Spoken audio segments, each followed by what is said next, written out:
أعوذ بالله من الشيطان الرجيم. بسم الله الرحمن الرحيم. الحمد لله رب العالمين الرحمن الرحيم مالك يوم الدين. إياك نعبد وإياك نستعين. اهدنا الصراط المستقيم صراط الذين أنعمت عليهم غير المغضوب عليهم ولا الضالين.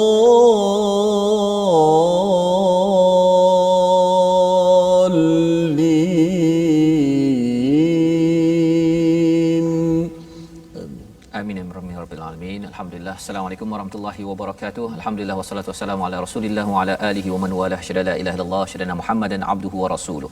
Allahumma salli ala sayidina Muhammad wa ala alihi wa sahbihi ajma'in. Amma ba'du. Apa khabar tuan-tuan dan puan yang dirahmati Allah sekalian? Kita bertemu lagi pada hari ini untuk sesi ulang kaji kita pada halaman 70 hingga 74 dalam My Quran Time, baca faham amal. Dan pada hari ini kita bersama dengan tetamu istimewa kita pada hari ini, Ustaz Mustafar Muhammad Suki. Assalamualaikum Ustaz. Waalaikumsalam warahmatullahi. Alhamdulillah. Ahlan Ustaz ya. Ahlan.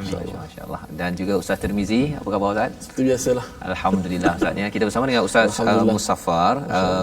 Sebelum ini ataupun kelulusan syariah di Universiti Yarmouk di Jordan ya, dan banyak pengalaman, pernah bertugas di perbankan ya, dan juga banyak menulis ya, ada buku yang telah ditulis pun oleh Ustaz tentang gelak ketawa Ustaz ya, Rasulullah. Betul. Ya, masya-Allah. Jadi sebabnya ceria gembira pada hari ini pasal ada teknik dia yang boleh mungkin kita kongsikan, tapi halaman 70 hingga 74 ini adalah kisah tentang Rasulullah itu mengalami sedikit luka kecederaan Ustaz ya, dan macam mana Rasulullah bangkit bersama dengan sahabat yang kita ingin sama-sama semak pada hari ini, bermula daripada halaman 70 hingga halaman 74. Jadi sama-sama tuan-tuan yang berada di rumah boleh buka halaman 70 dan kita sama-sama ingin sama-sama melihat kepada apakah yang kita dah belajar pada 5 hari sebelum ini, daripada hari Isnin hingga Jumaat, agar kita pasakkan, kita boleh faham dan kita ambil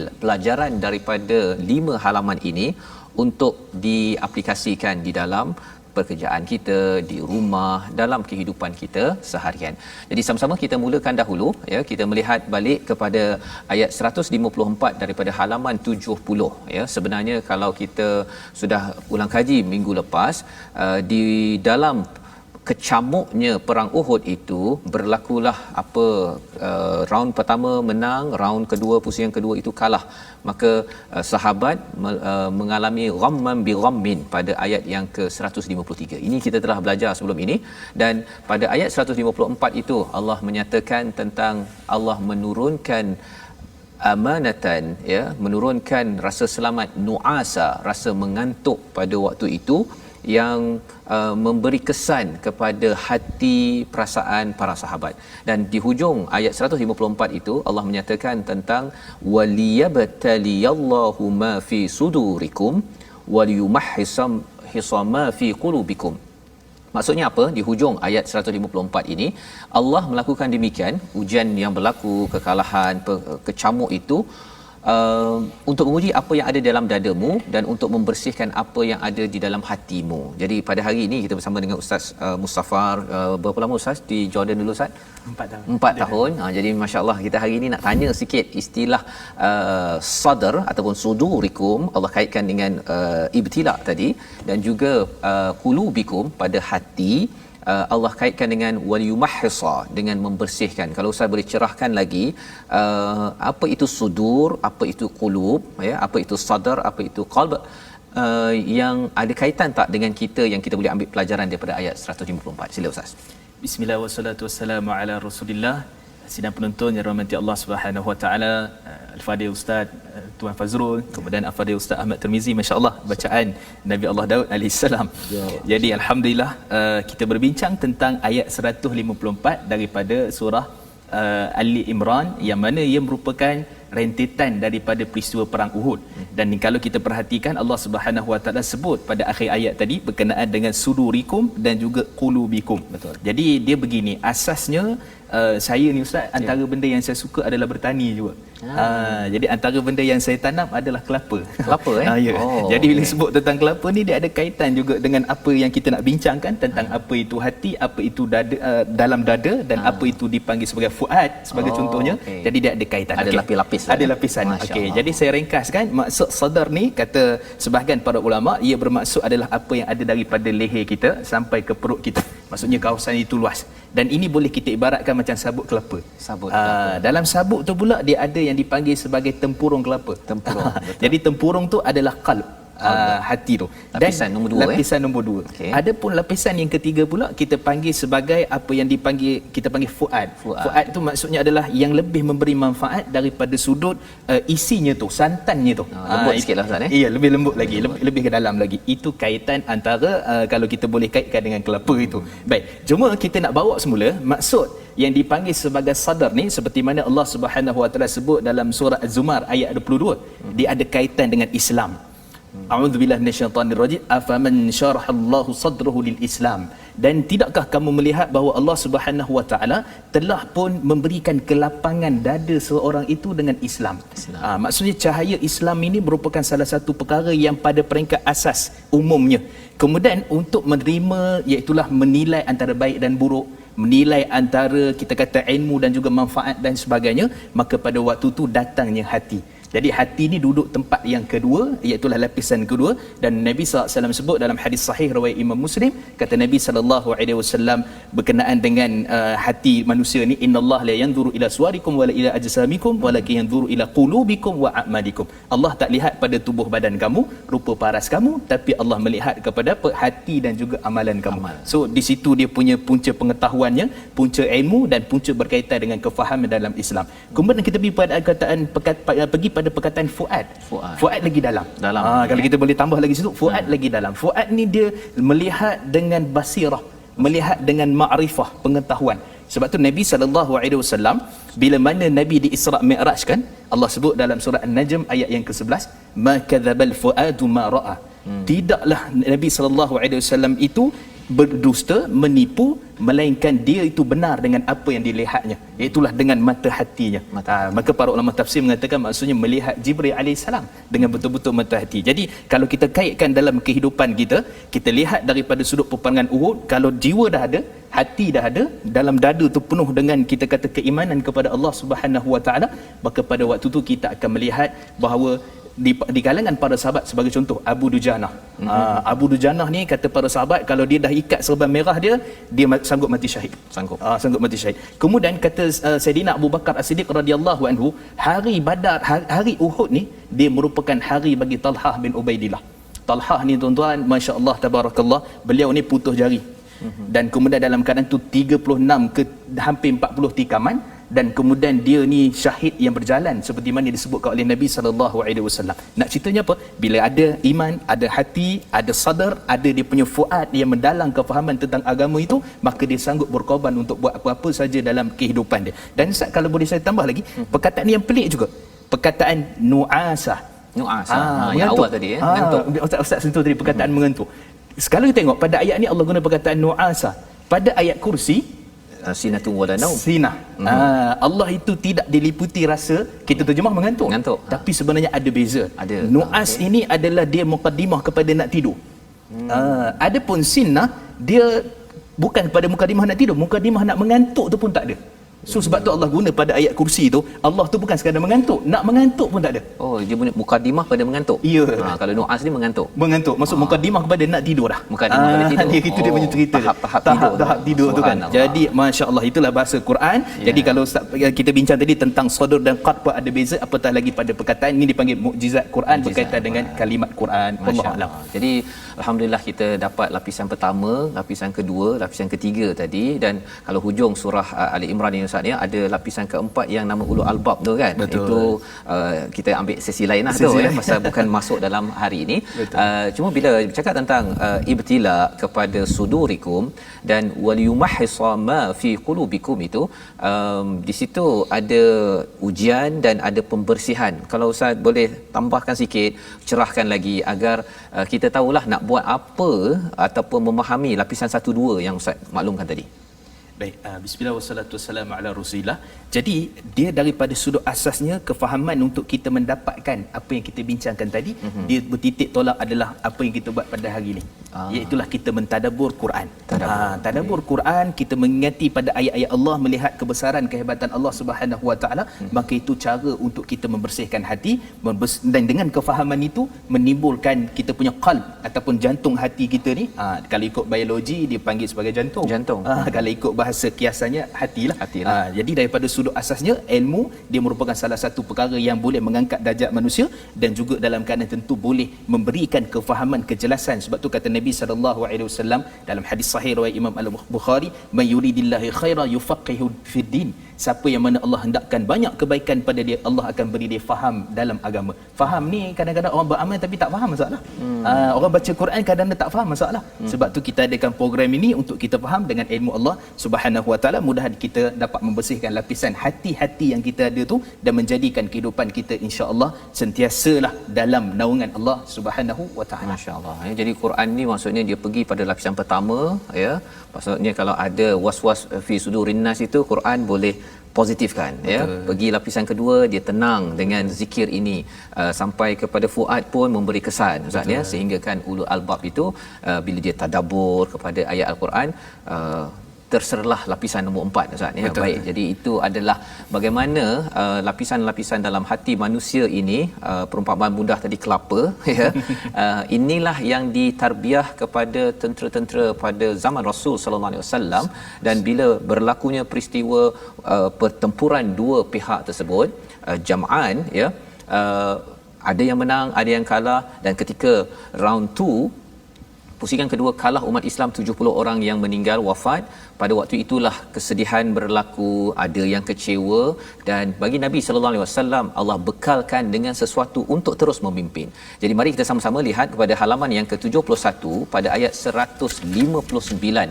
Ini bagaimana menguruskan konflik kalau ada pasukan kita yang tak buat kerja ataupun tidak mengikut arahan. Banyak perkara bencana berlaku, tapi what's next? Ya, bagaimana HR bagi pegawai-pegawai di pejabat nak menguruskan bos-bos yang ada ataupun ayah ibu di rumah. Kita baca dahulu ayat 159 agar kita dapat bersama ya mengamalkan intisari daripada sunnah Nabi mengikut pada ayat al-Quran ini. Kita persilakan Ustaz Tirmizi. Baik, alhamdulillah, terima kasih Ustaz Fazrul, tetamu jemputan kita al-Fadhil Ustaz. Alhamdulillah telah membicarakan kepada kita bagaimana untuk menjadikan hati kita hati yang bersih, hati yang selamat insya-Allah. Tak lain tak bukan antaranya dengan kita mentadabbur ayat-ayat Allah Subhanahu Wa Taala yang menjadi tujuan terbesar diturunkan Al-Quran Karim. Baik, kita nak tadabbur ayat seterusnya, ayat yang begitu hebat 159. Jom sama-sama kita membacanya. A'udzubillahi minasyaitonirrajim. Bismillahirrahmanirrahim.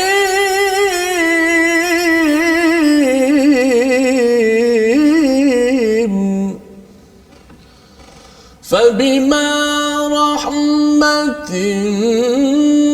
من الله لنت لهم ولو كنت فظا غليظ القلب لانفضوا من حولك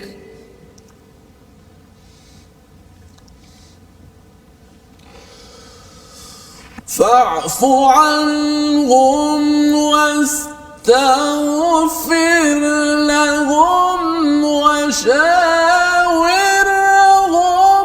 في الأمر فإذا عزمت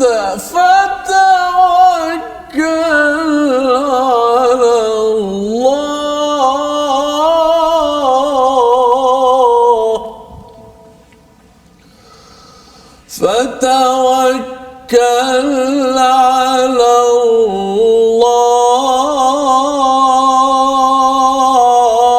الله فتوكل على الله إن الله يحب المتوكلين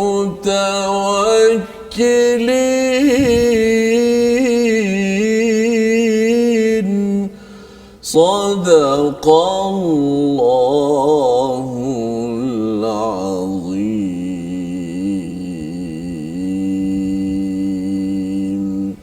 Surah Al-Azim, terima kasih ucapkan pada Ustaz Tirmizi membacakan ayat 159 daripada surah Ali Imran ini bercakap tentang pasukan tentera Islam yang pada waktu di atas Jabal Rumman, Jabal Memanah itu ada di kalangan mereka yang tidak mengikut arahan tepat. Ya, mungkin mengikut arahan tetapi tidak tepat sebagaimana yang dimaklumkan oleh Nabi. Jika walaupun katakan kalah, walaupun mayat ataupun jenazah dimakan oleh burung, masih lagi perlu bertahan sehinggalah datang wakil untuk menerangkan bahawa sudah kita bersurai ataupun tidak.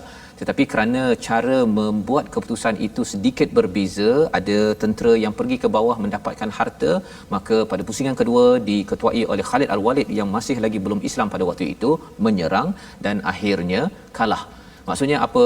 Di sini ada kesilapan yang berlaku dalam pertempuran tersebut. Dalam perjuangan kita di rumah, kadang-kadang ada kesilapan, dalam tempat kerja ada tersilap yang boleh menyebabkan kita marah, tetapi Allah memberikan panduan kepada kita. Yang pertama, maafkan, mintakan keampunan dan juga bermesyuarat pada urusan-urusan selepas itu. Jadi kembali pada Ustaz Mustafa, bila bercakap tentang perkara ini Ustaz, ya, dia waktu semua lancar ni kira okey kan, dekat pejabat ke, kat rumah ke, dalam perang waktu pusingan pertama. Tapi bila pusingan kedua tu ada orang yang tak ikut cakap, ada yang buat masalah silap, ya. Pasal masalah silap ini manusia, tetapi bila dalam pertempuran, dalam perkara-perkara kritikal tersilap, darah boleh menyirap kan. Pada waktu ini Allah mengingatkan pada Nabi, jika bukan dengan rahmat Allah maka tidaklah Nabi itu dapat bersifat layyin ataupun lintalahum. Jadi di sini Ustaz, ya, kalau katakan orang buat silap kan, jadi kita kena maafkan, kena istighfar, mesyuarat dengan dia. Tapi kita pun diingatkan jangan sampai masuk lubang biawak dua kali. Kan, dia asyik buat silap je, asyik lambat ke, asyik buat perangai kertas kerja tak siap-siap, bukan dua kali, sampai berpuluh kali. Betul. Kan. Jadi sebenarnya Ustaz, mencerahkan perkara ini, Allah ingatkan di hujung itu, bila dah buat keputusan, tawakal, ya, tawakal kena betul-betul, bukan mudah tawakal. Ustaz pun mengulang banyak kali tadi. Apa panduan sebenarnya yang boleh kita faham daripada ayat 159 ini? Silakan. Baik, bismillah wassalatu wassalamu ala Rasulillah. Bahagia Ustaz Fazrul dan juga Ustaz Ahmad Tirmizi. Jadi bila kita lihat kepada Uhud itu sendiri, ya, bahawa Allah Subhanahu Wa Taala ketika mana satu orang sahabat namanya Abdullah bin Amr. Abdullah bin Amr ni ketika mana ayat ni turun, beliau menyatakan bahawa Allah Subhanahu Wa Taala telah mengurniakan kebaikan kepada umat ini kerana nabinya bersifat lemah lembut, tidak kasar dalam dakwah dan dalam mengingatkan mereka-mereka yang telah pun terbabas daripada landasan. Jadi ini merupakan satu kelebihan, kata Abdullah bin Amr radhiyallahu anhum ajma'in. Dan bila kita lihat orang-orang yang mana dalam seperti mana yang disebutkan tadi oleh Ustaz Tuan Fazrul, ketika mana adanya masalah, kemudian dalam keadaan tertentu dia buat lagi kali kedua, kali ketiga, kali keempat, merah saja kalau pancat contohnya kan. Kemudian juga kalau suruh buat proposal entah ke mana dia entah ke mana kan. Jadi ini merupakan satu perkara yang masih tak lagi kita nak bagi peluang pada mereka ni. Ini dia punya pokok asas perbincangan.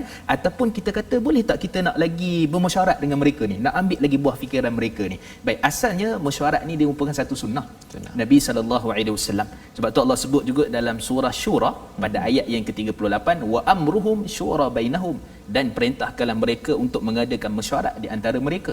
Dan Nabi SAW, kata Al-Hafiz Al-Imam Ibn Kathir, ketika mana menafsirkan ayat berkaitan dengan perkara ini, beliau menyatakan bahawa Nabi SAW ini sendiri dalam banyak perkara Nabi bermusyawarah. Dalam Badar Nabi musyawarah, dalam Khandaq Nabi musyawarah, berkaitan dengan peristiwa Sayyidatina Aisyah radhiyallahu anha difitnah, maka Nabi bermusyawarah macam mana nak menyelesaikan perkara itu. Jadi maksudnya di sini adalah musyawarah ini memang satu perkara yang sunnah yang memang digalakkan dalam keadaan apa sekalipun. Cuma persoalan di sekarang, adakah kita nak masih babitkan masukkan orang-orang yang pernah buat silap ataupun yang pernah terbabas ini untuk kita bincang dalam satu mesyuarat perbincangan. Di sini dibahaskan oleh Darul Ifta Misriyah, merupakan satu kita kata badan rasmi pengeluaran fatwa di Mesir. Maka mereka menyatakan hatta dengan non muslim sekalipun kita boleh bermusyawarah. Apatah lagi orang yang pernah buat silap dan sebagainya. Sebab ceritanya, sebab tu Ustaz Ahmad Tirmizi ulang banyak kali tadi. Sebab nak pergi nak pergi pada tawakal tu kan. Tawakal ni sebenarnya setelah satu benda tu diputuskan, satu orang dia boleh bagi pandangan. Dua orang, tiga orang yang pernah buat silap ataupun non-muslim sekalipun, dia boleh bagi pandangan dalam mesyuarat yang kita putuskan. Jadi yang keputusan akhir tu yang kita nak buat tu, maka sebab tu dia panggil fatawakkal 'ala Allah. Maka keputusan akhir tu yang kamu nak bertawakal kepada Allah Subhanahu wa taala. Jadi dalam konteks kerja, sebagai contohnya satu orang bos, sebagai contohnya satu orang kita kata pekerja. Jadi pada waktu itu mesyuarat ni satu benda yang sangat penting. Sebab tu jangan riak, orang kata kan, jangan kita tidak menghadiri mesyuarat. Kerana mesyuarat ni mungkin ada kan buah fikiran yang baik, yang bagus untuk kita ketengahkan. Dan juga daripada sudut asalnya ayat ini membincangkan tentang isu, boleh kita tengok dalam konteks HR, dalam konteks kehidupan, dalam konteks rumah tangga dan sebagainya, ada beberapa perkara. Pertama sekali, kita jangan ingat kita sebagai kedua keluarga ataupun kita bos, kita semestinya betul. Yang itu perkara pertama kita. Sebab Nabi SAW musyawarah ni, Nabi itu terima wahyu. Kan Nabi itu dipimpin oleh Allah, tapi Nabi SAW akan minta kepandangan, sebagai contohnya Al-Munzir. Nabi minta pandangan Sayyidina Abu Bakar, Sayyidina Ali dan sebagainya untuk sesuatu urusan. Itu yang pertama. Yang kedua, kita bila buat satu keputusan dalam mesyuarat, dalam perbincangan, antara benda yang sangat penting untuk kita ketengahkan adalah dia mesti kepentingan individu tu maksudnya kepentingan umum lebih utama daripada kepentingan individu. Ini kaedahnya. Yang ni yang dipanggil kata Syekh Dr. Qaradawi fiqh aulawiyat, fiqh keutamaan dalam menyusun membuat rangka mesyuarat, kita kata perbincangan berkaitan. Kemudian juga kena tengok contoh ginilah. Katakanlah contohnya ni gaji nak kena potong ni.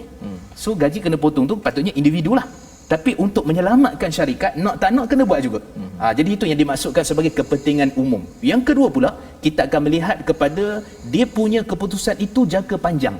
Jangka panjang, jangan ambil jangka pendek. So kita jangka panjang contohnya nak selamatkan syarikat ni, mungkin lama lagi kita nak bekerja di syarikat ni contohnya.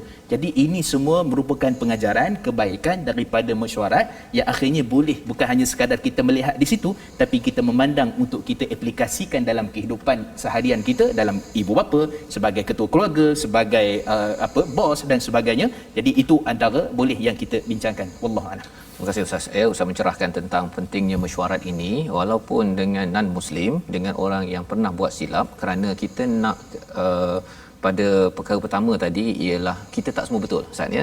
Yang paling betul Allah lah ya. Allah yang memberi rahmat, dan dengan kita terus bersifat layyin tadi itu, bersifat lemah lembut, maka kita boleh bawa kepada memaafkan, juga meminta ampun, dan juga aktiviti ketiga tadi itu mesyuarat Ustaz ni. Pasal kalau hati tengah bergejolak ni, nak mesyuarat pun kan, itu yang istilah cold storage tu.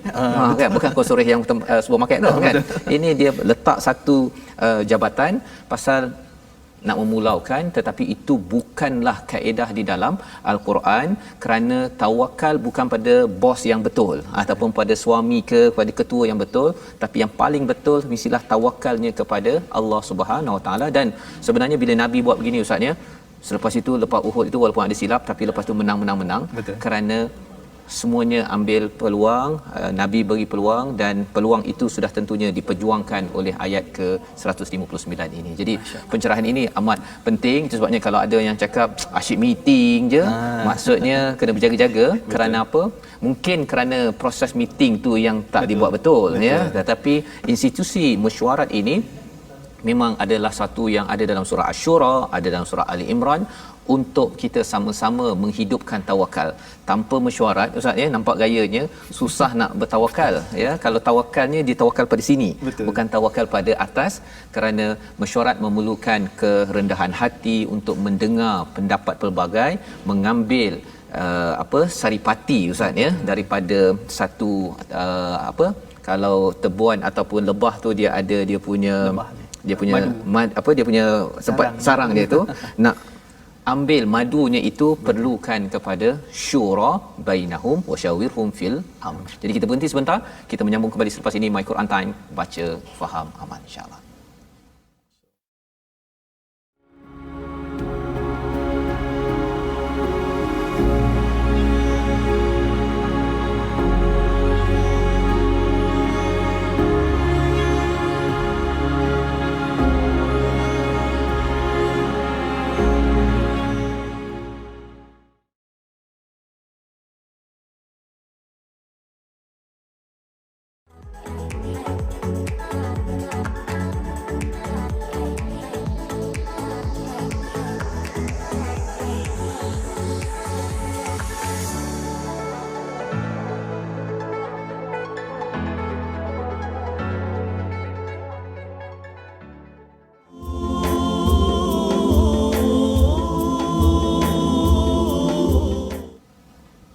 فإذا عزمت فتوكل على Allah.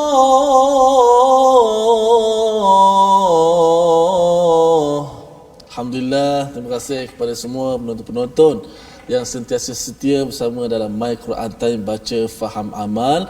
Alhamdulillah, saya nak berjumpa kepada semua sahabat-sahabat untuk sama-sama kita bergabung di platform rasmi yang kita sediakan. Kita ada Facebook, Sahabah Al-Quran My #Quran Time. Yang kedua, My #Quran Time. Dan juga boleh tonton di YouTube episod-episod kita, iaitu My #Quran Time Official, dan Instagram My Quran Time Official. Baik, saya serahkan balik kepada Ustaz Faz. Okey, baik Ustaz. Kita alhamdulillah bagi tuan-tuan, jangan lupa untuk mengikuti platform-platform yang ada untuk kita menyimak kembali.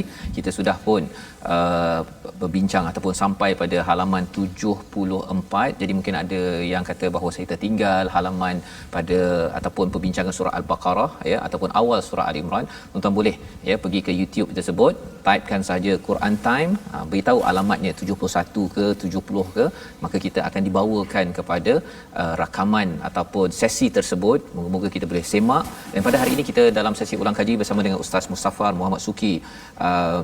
Beliau adalah seorang yang amat aktif dalam bidang syariah dan menulis ya di Sinar, dan juga menulis 2 buah buku yang kita dapat manfaat pada hari ini banyak. Dan kita nak meneruskan perbincangan kita daripada halaman yang ke-71 bila Allah menyatakan laqad mannallahu 'alal mu'minin.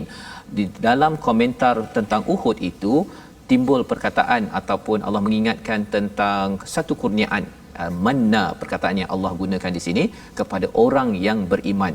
Jadi kita dengar dahulu ayat 164 halaman 71 bersama dengan tuan-tuan, dipimpin oleh Ustaz Tirmizi. Sebelum kita melihat kepada apakah ya intisari daripada ayat ini dan kaitan dengan Uhud itu sendiri, sama-sama Ustaz Tirmizi, silakan. أعوذ بالله من الشيطان الرجيم. لقد من الله على المؤمنين إذ بعث فيهم رسولا من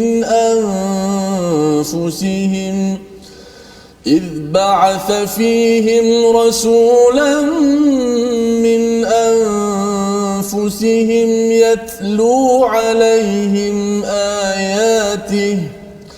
يتلو عليهم آياته ويزكيهم ويعلمهم الكتاب والحكمة وإن كانوا من قبل لفي ضلال مبين.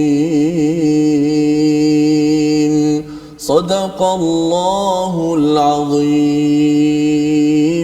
Surah Al-Azim, Allah mengingatkan tentang satu kurniaan yang besar apabila dibangkitkan Rasul dari kalangan kamu membacakan tilawah dan tazkiyah dan ta'lim, ya, 3 perkara itu di tengah-tengah komentar tentang Uhud, dan disambung kembali selepas itu tentang peristiwa musibah dalam Uhud itu. Maka mungkin kita nak melihat ataupun mendengar daripada Ustaz Mustafa, kalau boleh cerahkan Ustaz, sebenarnya apakah yang sedang disampaikan dan bagaimana perkara yang sama juga format itu yang kita nak gunakan, manfaatkan pada waktu ini apabila kita berhadapan dengan cabaran hidup. Silakan. Baik, bismillah wassalatu wassalamu ala rasulillah. Yang berbahagia Ustaz Ahmad Tirmizi, Ustaz Fazrul. Baik, ayat ini dia special kerana dalam ilmu tafsir ataupun ilmu bahasa Arab ni dia ada dipanggil sebagai jumlah mu'taridah. Jumlah mu'taridah ni kita senang fahamlah, ayat selingan. Ayat selingan. Dan ayat selingan ni cukup cantik. Sebab tu Quran ni kalau kita baca dia tak jemu, dia tak macam novel.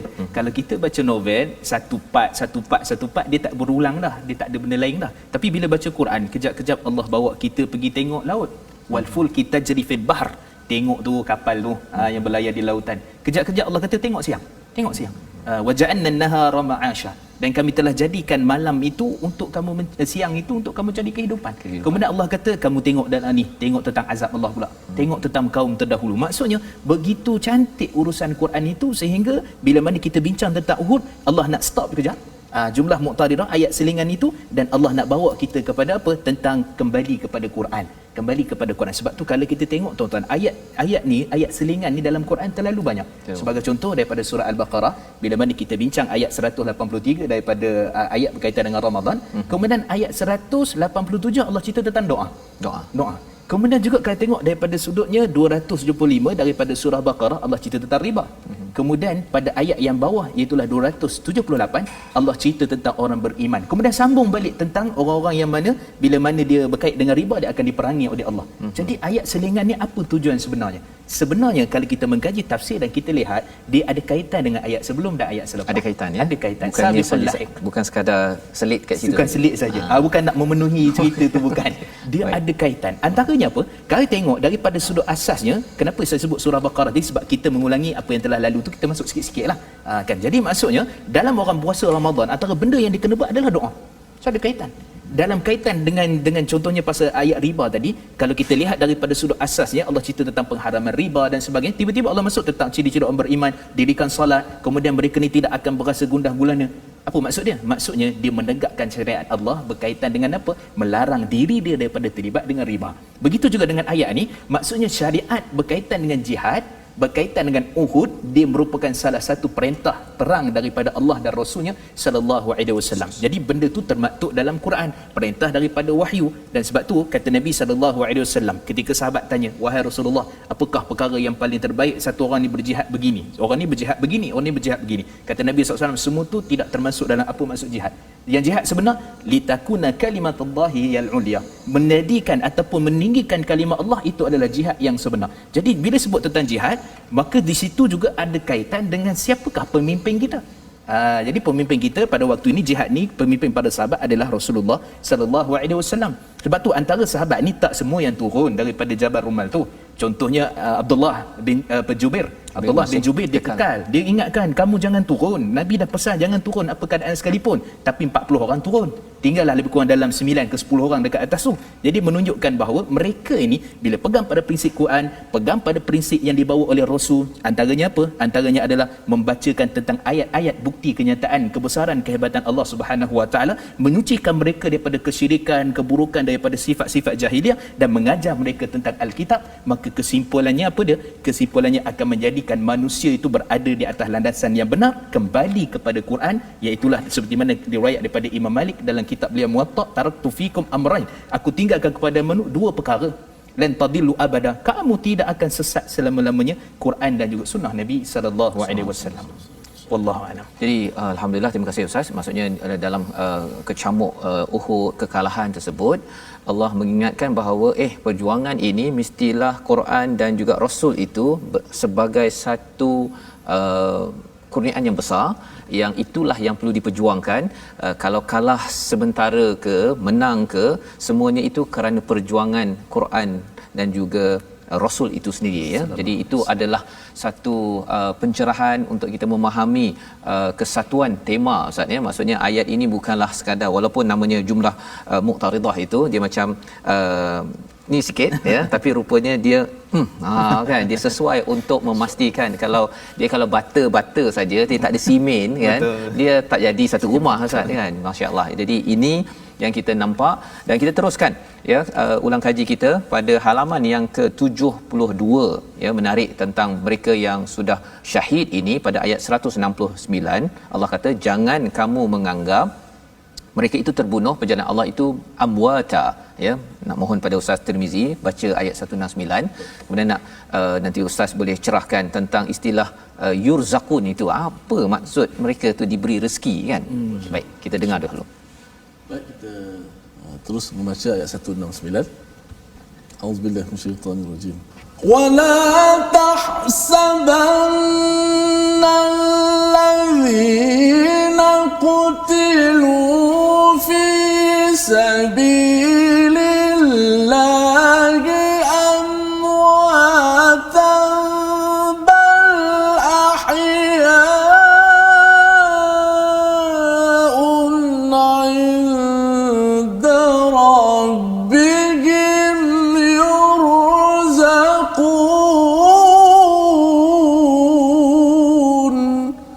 Sadaqallahu.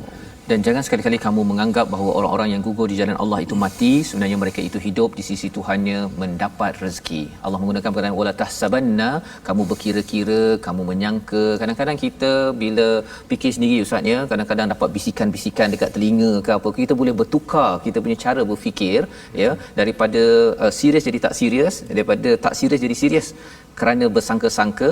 Tetapi sebenarnya Allah cakap salah satu sangkaan itu yang qutilu fi sabilillah amwat, ada yang bersangka begitu, tapi Allah kata mereka itu hidup inda rabbihim yurzaqun. Apa maksudnya ustaz, yang maksud yurzaqun? Allah bagi rezeki kat situ. Sila. Bismillah wassalatu wassalamu ala Rasulillah. Alhamdulillah, tuan-tuan sidang penonton rahmat Allah, terus kita bersama dalam My Quran Time. Jadi kita berada pada ayat yang ke-169. Jadi bila bincang tentang rezeki ni, kita pergi patah balik, kita akan tengok daripada surah Baqarah ayat 154 yang mana Allah menyebutkan tentang keadaan orang-orang yang mati syahid. Apa keadaan dia? Mereka, manusia tidak akan dapat merasakan kesyahidan, kehebatan orang yang mati syahid tu. Maka jawabnya pada ayat ni, jawabnya apa? Mereka yang dapat rasa tu adalah mereka dikurniakan rezeki daripada Allah Subhanahu Wa Taala. Ustaz, dalam ayat surah Baqarah, bal ahya walakin la tash'urun, mereka hidup tapi kamu tak sedar. Okey, so jawab di sini, pada sini. Jawab di sini. Okay. Jadi menunjukkan bahawa Allah Subhanahu Wa Taala memberikan kepada kita jawapan, dan ini menunjukkan dia adalah tafsir Quran dengan Quran. Jadi akhirnya memberikan jawapan bila sebut tentang rezeki tapi tak jelas lagi. Mana rezeki pula ni, rezeki apa benda pula ni kan? Betul. Rezeki biasa duit contohnya kan. Jawapannya ada pula dalam hadis. Dalam riwayat Imam Ahmad dalam hadis yang sahih, kata Nabi sallallahu alaihi wasallam, ketika mana orang-orang yang mana telah pun meninggal di jalan Allah, iaitu mereka berjuang di jalan Allah mati syahid ni, mereka ini berada di dalam tengkolok burung yang hijau yang mana berterbangan di syurga. Yang mana burung ini dia singgah di sungai. Burung ini juga seolah-olah diandaikan dengan mereka memakan rezeki daripada syurga, buah-buahan, dan dia juga merupakan salah satu daripada kelebihan. Jadi Allah sebut juga pada ayat 100 yang ke-70, antara kelebihannya apa? Mereka boleh berjumpa dekat syurga. Sama-sama syahid tadi tu, mereka berjumpa dekat syurga Allah Subhanahu Wa Taala. Ini merupakan salah satu kelebihan orang yang mati syahid. Kemudian kata mereka kata, kalaulah orang kat dunia tahu kelebihan ini, mereka juga akan kejar tentang kematian syahid yang disebutkan dalam Quran ini. Itu kelebihannya. Dan kalau kita tengok, ini kelebihan orang mati syahid. Kalau kita tak syahid, tak pergi berjuang, macam mana pula? Kematian orang beriman pun jangan risau. Kerana kata Nabi sallallahu alaihi wasallam dalam hadis riwayat Imam Ahmad juga hadis yang sahih, nasmatul mu'min yu'alliq bi asjari jannah hatta yarji' Allahu ila jasadi yaumil qiyamah. Ruh orang beriman ni berada bergantungan pada pokok-pokok di syurga, sehinggalah mana Allah bangkitkan, Allah kembalikan ruhnya kepada jasadnya pada hari kiamat. Yang special hadis ni Ustaz Tirmizi diriwayatkan daripada Imam Ahmad, daripada Imam Syafi'i, daripada Imam Malik. Imam mazhab yang hebat. Jadi menunjukkan bahawa roh orang beriman ada kelebihannya, roh orang mati syahid pun ada kelebihannya, dan Allah bagikan rezeki. Satu, syurga itu rezeki dah. Jadi apa pula dapat dalam syurga? Maka saya sebutkan dalam hadis tadi, itu menjawab kepada apa yang disebutkan rezeki yang Allah telah kurniakan itu. Hebat, wallahu a'lam. Masya-Allah. Ya, itu adalah bagaimana penerangan tentang bila Ustaz cakap tadi tentang mendapat rezeki tadi itu, maksudnya mereka orang lain masuk ke alam barzah ya, tapi mereka ini maksudnya Ustaz dah merasai nikmat syurga itu sendiri ya. Sebab tu kata Al-Imam Ghazali rahimahullah, dia ada jasad dan ada ruh. Jadi Imam Ghazali sangat menarik. Sebab kata Imam Ghazali rahimahullah, sebab kita kena ingat bahawa nak masuk syurga kena ada hisap, kena ada mizan. Tiba-tiba ni bila dah meninggal dah masuk direct kan? Macam mana tu? Kata Imam Ghazali rahimahullah, kenikmatan sebesar yang sebenar masuk syurga itu adalah bila mana roh bersatu dengan jasad. Yang ni ceritanya roh roh itu di syurga dah. Jasad dalam kubur tu lah kan. Tapi bila dibangkitkan nanti, roh dengan jasad dengan timbangan amal dan sebagainya kena lalui juga proses itu. Tapi kalau yang dah dia syahid 70 tanpa hisap 70,000, maka yang tu adalah kelebihan yang Allah bagi. Tak ada beratur lagi. Tak ada beratur dah. Tak ada tunggu dah. Tak ada jarak 1 meter, masya-Allah. Tak ada SOP, tak ada SOP. Masya-Allah. Terus ya. Terus masya-Allah. Jadi itu adalah penerangan ya, kalau katakan dalam hidup kita pun Ustaz ya, bila kita ceritakan tentang kisah-kisah yang bahagia bahagia ini pun dah bahagia kan, belum betul. rasa lagi Belum kan. Dan bila kita dah makan apa Ustaz, sebelum ni kita ada katakan orang makan durian ke mangga ke, rasa sikit kat dunia pun dah sedap kan. Itu preview ya kepada syurga itu. Musangking Ustaz, musangking kat dunia tu Allah nak kata sedap sangat dah Sedap, kan. sedap. betul. Jadi Akhirat kalau Allah sampai Alam. di sana itu tidak pernah dibayangkan oleh hati, mata, telinga itu adalah satu perkara nikmat ataupun kurniaan kepada orang-orang yang syahid, kepada orang-orang beriman. Dan inilah yang perlu kita selalu ingatkan dalam kehidupan kita. Berbaloi Ustaz ya, berbaloi. Kalau katakan ada orang yang belajar bersungguh-sungguh, nanti dapat kerja, dapat duit yang cukup pun dia akan bersungguh-sungguh. Itu baru nak hidup berapa tahun je, betul, kan? betul. Tetapi kita bercakap tentang nak hidup selama-lamanya, dan inilah semangat yang kita dapat daripada surah Ali Imran, perjuangan, dan perjuangan ini perlu diuruskan dengan cara yang terbaik. Baik. Jadi kita nak melihat satu lagi ayat sebelum kita di hujung masa kita yang terhad ini, kita nak lihat kepada sabar dan juga takwa Ustaz ya, pada ayat yang ke-186. Kita jauh sikit ke depan itu, muka surat 74.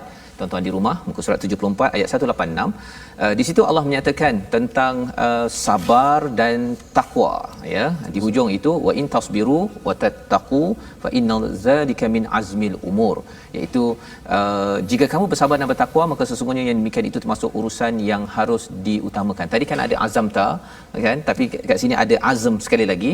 Jadi ini bab-bab yang memerlukan kepada keazaman, tekad yang kuat. Tapi Allah mulakan dengan wa in tasbiru wa tattaqu. Kalau Uhud ini pun sebelum ni ataupun perang sebelum ni kata kalau tasbiru wa tattaqu 3000 dapat bantuan 5000 malaikat. Maksudnya jadi boleh Ustaz cerahkan zaman sekarang ni sabar takwa itu macam mana kita nak jemput bantuan lebih lagi agar kita jadi orang yang azmil umur. Bismillah wassalatu wassalamu ala Rasulillah. Walaupun berakhir rasa macam tak cukup. Kita punya perbincangan teruslah. Masya-Allah.